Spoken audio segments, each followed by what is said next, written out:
আমরা শেরপুর জেলা থেকে আসছি। আমার শেরপুর সদর উপজেলায় দাখিল মাদ্রাসা 1991 সালে প্রতিষ্ঠিত হয়েছে। 1/1/2003 সাল থেকে আমরা অনুমতি পেয়েছি। 1/1/2006 সাল থেকে আমরা স্বীকৃতি প্রাপ্ত হয়েছি। আমার প্রতিষ্ঠান এক সময় 2টা জেলার মধ্যে ফার্স্ট হয়েছিল, গোল্ডেন A+ সহ। আমরা এই প্রতিষ্ঠানকে 2টা জেলার মধ্যে প্রতিযোগিতায় ফার্স্ট হয়েছিলাম।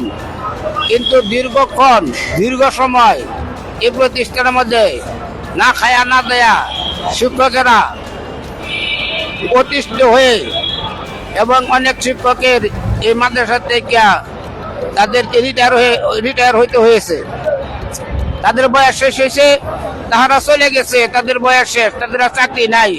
এবং অন্যান্য শিক্ষকেরাও অপেক্ষা করতে করতে নিবন্ধন পেয়ে তারা অন্য প্রতিষ্ঠানে চলে গেছে। এইভাবে এই প্রতিষ্ঠানটা আস্তে আস্তে কিছু ড্যামেজ হয়েছে, কিছু কি হয়েছে। কারণ এই পর্যন্ত আমাদের এই বছর আমরা 24 জন ছাত্র পরীক্ষা দিয়ে 19 জন পাশ করাইছি এবং রেজাল্ট মানসম্মত। আমাদের স্বীকৃতি নবায়ন আছে, আমাদের কমিটি আছে, আমাদের ভূমি খাজনা খারিজ বর্তমান হালনাগাদ আছে, আমাদের ছাত্র ছাত্রী আছে। সব কিছু থাকার পরেও আমরা এ পর্যন্ত এমপিও পাইনি। গত টাইমে আওয়ামী লীগ সরকার আমাদের জামাত বিএনপির মাদ্রাসা হওয়ার কারণে আমাকে বলছে, আমি সুপার, আমাকে বলছে যে তোমরা 4-5টা শিক্ষক ওরা জামাত বিএনপি করে বাদ দাও, তোমার মাদ্রাসা এমপিও করে দেই। আমি বললাম যাদেরকে বাদ দিতে বলেন ওরা জমিদাতা, ওরা প্রতিষ্ঠাতা, ওদের বাড়ি ঘর ওইখানে, আমি তাদেরকে কি করে বাদ দিতে পারি? আমার প্রতিষ্ঠান আপনি মনে চলে এমপিও দেন, না দিলে আমি তাদেরকে বাদ দিতে পারবো। তারা শুরু লগ্ন থেকে আমার প্রতিষ্ঠানে আছে। বলে না ওরা জামাত বিএনপি করে। জামাত বিএনপি করে কোন দিন জামাত বিএনপি করছে আমরা দেখান। বলে না মানুষের কাছে শুনছি। বলে আপনি মানুষের কাছে শুনছেন, তাদের কি করে দেখেন আমার শিক্ষকরা জামাত বিএনপি করে কিনা, আমার এই প্রতিষ্ঠান জামাত বিএনপির প্রতিষ্ঠা করছে কিনা। বলে না মানুষ অন্যের কাছে শুনছি, তোমার প্রতিষ্ঠান জামাত বিএনপির, তোমারটা দেওয়া হবে না। এই বলে যা বৈষম্য করিয়া আমার এই প্রতিষ্ঠানটি এ পর্যন্ত এই এমপিও ভুক্ত হয় নাই। আমার প্রতিষ্ঠানটি বারবার জেলার মধ্যে ফার্স্ট হয়েছে, রেজাল্টে ফার্স্ট হয়েছে, প্রতিযোগিতায় ফার্স্ট হয়েছে, খেলায় ফার্স্ট হয়েছে।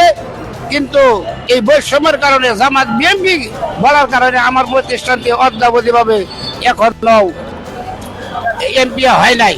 আজকে বিগত 17 দিন যাবৎ এই প্রেস ক্লাবের মধ্যে এই মশার কামড়, অনাহারে অর্ধহারে সব কিছু ফেলে রেখে, সংসার বিবি বাচ্চা সব রেখে এই প্রেস ক্লাবের মধ্যে শুয়ে আছি। মাঝে মধ্যে আমার ছেলে মেয়েরা বলে, আব্বা তোমার প্রতিষ্ঠান থেকে এমপি হয়েছে, ঘোষণা হয়েছে? আমি বলি মারে এখন হয় নাই। এখন বলতেছে আব্বা কি খাইছ? আমি বললাম যে কি খাবো, টাকা তো পকেটে নাই। আমার মেয়েটা কান্না জড়িত বললো আব্বা কর্জ করে হলেও সুদি করে হলেও কয়টা টাকা পাঠাইয়া দেই। এ বলিয়া 1000 টাকা সুদি করে পাঠাইয়া দিছে। ওই না খায়া অর্ধহারে অনাহারে ফুটপাতের ভাত খেয়ে আমরা এই প্রেস ক্লাবের মধ্যে এই এমপির আশাবাদী হইয়া আমরা এখনো এইখানে শুয়ে আছি। আমরা আশা করব এই ফেসিসকে আমরা এই দিল্লিতে হারাইয়া দিয়া, এটা বৈষম্য একটা সরকার আমরা বানাইয়েছি। ছাত্র জনতার রক্তের বিনিময়ে এই সরকার হয়েছে। আমাদের কাছে বদ্ধপরিক রয়েছে, আমরা সংস্কার করব, শিক্ষা সংস্কার করব, নন এমপি প্রতিষ্ঠানকে এমপি দেব। কিন্তু অদ্যাবধি পর্যন্ত এই সরকার পাইতারা করতেছে। যদি তাই করে, যেরকম ফ্যাসিস্ট সরকার বিগত 17 বছরের মধ্যে জালেম জুলুম অত্যাচার অন্যায় নিপীড়ন নির্যাতন করেছে, আমাদের বদদোয়ার কারণে আমরা মাজলুম। এই বদদোয়ার কারণে যেরকম তাদেরকে এই ভারত নম্বর বাড়ি চলে যেতে হয়েছে, গতকালকে ফাঁসি হয়েছে। এই সরকার যদি তাই করে, ফেরাউন নমরুদের মধ্যে এরাও এরকম ধ্বংস হইয়া যাইবে। এই দেশ কেন পৃথিবীর কোথাও আর জায়গা পাইবে না, তারাও ধ্বংস হইয়া যাবে। আমাদের বদদোয়ার কারণে যদি আমাদেরকে সাতপাশ কইয়া তারাইয়া দেয়, বিদায় দেয়। এই বদদোয়া করে আমার বক্তব্য শেষ করছি। ওমা তাওফিক ইল্লা বিল্লাহ। আসসালামু আলাইকুম।